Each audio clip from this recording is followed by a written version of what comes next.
1947 ഇന്ത്യക്ക് സ്വാതന്ത്ര്യം കിട്ടുന്ന സമയത്ത് ഒരു ആവറേജ് ഇന്ത്യൻ സിറ്റിസൻ്റെ ലൈഫ് എക്സ്പെക്റ്റൻസി 32 വയസ്സായിരുന്നു. നിങ്ങൾക്കറിയാമോ?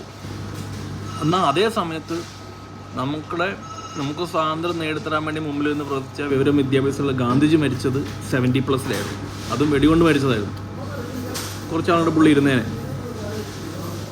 അന്നത്തെ പ്രോബ്ലം എന്താ വെച്ചിട്ടുണ്ടെങ്കിൽ ആവശ്യത്തിന് ഭക്ഷണമില്ലായ്മ, ചികിത്സയില്ലായ്മ, ആരോഗ്യത്തെക്കുറിച്ചുള്ള അറിവില്ലായ്മ തുടങ്ങിയ പ്രശ്നങ്ങളായിരുന്നു. ഇന്നത്തെ നമ്മളൊരു ആവറേജ് ഇന്ത്യൻ്റെ ലൈഫ് എക്സ്പെക്റ്റൻസി 70+ ആണ്. കേരളത്തിലത് 73 or 74 ഒക്കെയാണ്. അന്ന് ഭക്ഷണം ഇല്ലായിരുന്നു, ഇന്ന് ആവശ്യത്തിന് ഭക്ഷണമുണ്ട്. അന്ന് ട്രീറ്റ്മെൻറ്റ് കിട്ടാൻ ബുദ്ധിമുട്ടുണ്ടായിരുന്നു, അല്ലെങ്കിൽ അതിനെക്കുറിച്ച് ധാരണക്കുറവുണ്ടായിരുന്നു. ഇപ്പോൾ അതിനും പ്രശ്നമില്ല. ഇന്ന് വിദ്യാഭ്യാസമുണ്ട് അന്നത്തേക്കാലം കമ്പയർ ചെയ്യുമ്പോൾ. ഇന്ന് ഭക്ഷണം അധികമായതിൻ്റെ പേരിൽ ആവശ്യമില്ലാത്ത ഭക്ഷണമൊക്കെ കഴിച്ചും ഇപ്പോഴത്തെ സോഫ്റ്റ് ഡ്രിങ്കൊക്കെ കുടിച്ചും ആരോഗ്യം നശിപ്പിച്ച് നമ്മൾ നേരെ തട്ടിപ്പോവും. സത്യം പറഞ്ഞാൽ ബോധമാണ് മാറ്റർ.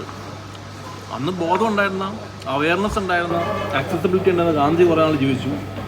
ഇന്ന് ബോധവും വെളിവും ഇല്ലാത്ത നമ്മളെപ്പോലുള്ളവർ ചിലർ ഫാസ്റ്റ് ഫുഡും ജങ്ക് ഫുഡും കഴിച്ച് നേരത്തെ അടിച്ചു പോകുന്നു.